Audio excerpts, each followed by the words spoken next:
Hey everyone, Ripley with Bob's Watches. In this video, we're comparing two of the world's most famous luxury brands, Rolex and Omega, and putting some of their top models head to head.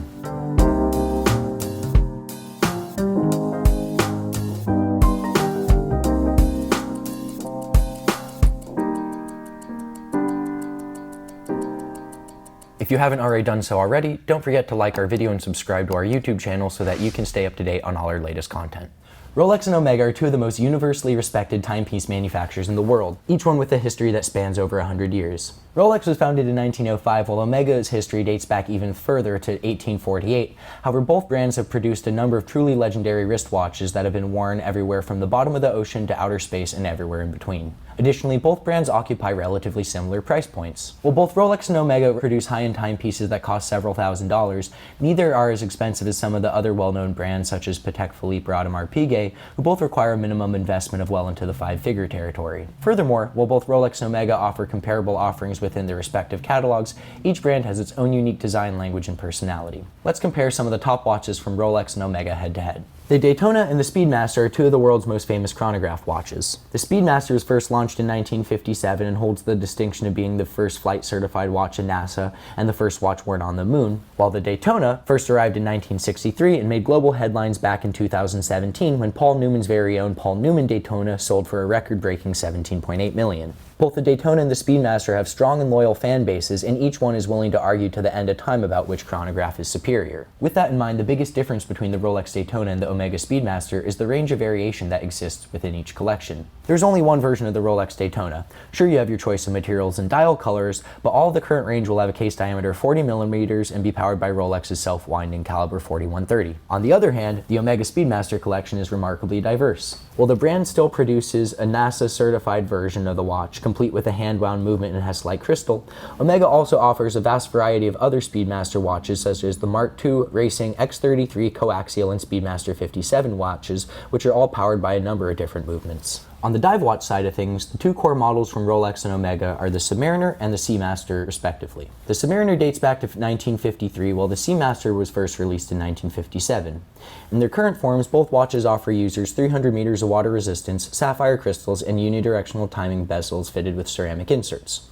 However, just like with the brand's chronograph collections, Omega's Seamaster diver lineup is far more diverse than Rolex's Submariner. Metal and color options aside, all Rolex Submariner watches are 40mm in diameter, and you can either have it with or without a date. On the other hand, modern Omega Seamaster diver watches are typically 42mm in diameter. However, there are also models within the lineup with larger cases, and the brand also offers both time-only and chronograph variations alongside other case material options such as ceramic and tantalum. Additionally, the Omega Seamaster diver has a helium gas escape valve, while the Rolex Submariner does not. Both Rolex and Omega also offer more advanced dive watch lines in the form of the Sea Dweller and the Planet Ocean. While the Rolex Sea Dweller first appeared in 1967, the Planet Ocean didn't join the Omega catalog until 2005. Both watches increase the water resistance of the brand's standard divers and also include helium gas escape valves, a manually operated one on the Planet Ocean and an automatic one on the Sea Dweller for use during saturation diving. The current Rolex Sea Dweller's 43mm time and date watch that offers users 1,220 meters of water resistance.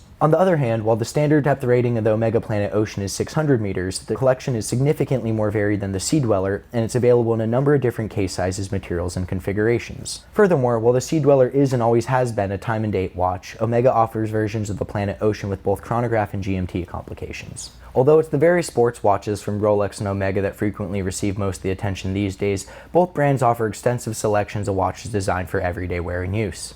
For Rolex, the Datejust is the brand's go-to everyday watch. First released in 1945, the Rolex Datejust set the standard for how a date complication on a wristwatch should function, and it's been a part of Rolex's catalog ever since. Today, the Datejust is Rolex's most diverse collection of watches, and it's produced in a wide variety of different sizes, materials, and configurations. With that in mind, despite the range of variation, all modern Rolex Datejust watches are time and date models with 100 meters of water resistance, and they never feature any additional complications. Joining the Omega lineup in 2002, the Aqua Terra is technically a sub-collection of the Seamaster range, however it was not specifically designed for diving or underwater use. Instead, with 150 meters of water resistance and highly versatile styling, the Omega Aqua Terra is a true go-anywhere, do-anything wristwatch. Additionally, like the Rolex Datejust, the Omega Aqua Terra is available in a number of different sizes, materials, and configurations. However, unlike the Datejust, Omega also produces time-only, day-date, chronograph, and GMT versions of the Aqua Terra. Beyond the Aqua Terra line, there's also the Omega Constellation range, which offers a diverse collection of everyday watches that are available in a number of different sizes, materials, and complications. Both Rolex and Omega offer collections of elegant dress watches that combine state-of-the-art mechanical movements with timeless and classic designs. Over the years, the Rolex Cellini collection has been home to an incredibly diverse variety of watches,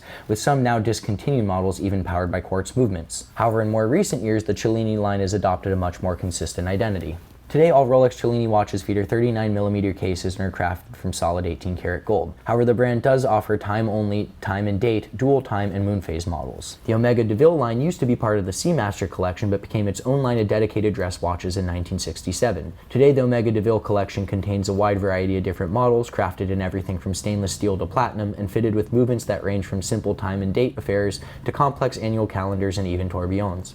Lastly, both Omega and Rolex produce anti-magnetic watches specifically designed for those working in laboratories or hospitals where ambient electromagnetic fields can disrupt the timekeeping of traditional mechanical movements. The Milgauss is Rolex's line of anti-magnetic watches.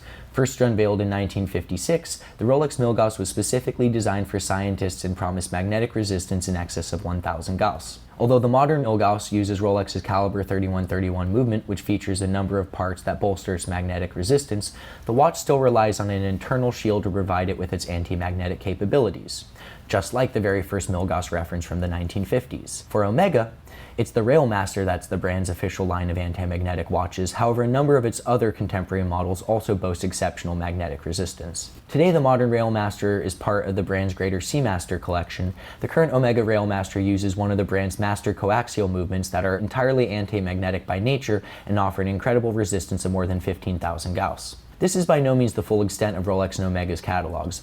Both brands offer an incredibly diverse assortment of wristwatches, and not every model has a one-to-one counterpart in the other brand's catalog. With that in mind, all of the watches produced by both Rolex and Omega rank among the finest timepieces in the world, and there really are no wrong choices. Thanks for watching our Rolex versus Omega comparison video. Don't forget to subscribe to our YouTube channel so that you can stay up to date on our latest video content.